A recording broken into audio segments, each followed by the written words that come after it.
Welcome to Cinderella Fairy Tale Stories.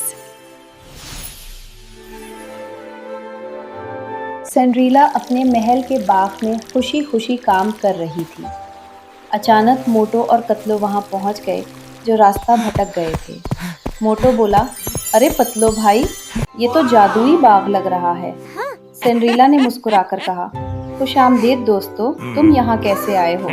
Motto بولا، ہمیں بہت بھوک لگی ہے، کیا کھانے کو کچھ ملے گا؟ سنڈریلا نے اپنی جادوئی چھڑی گھمائی اور سامنے مزیدار پیزا اور سموسے آ گئے۔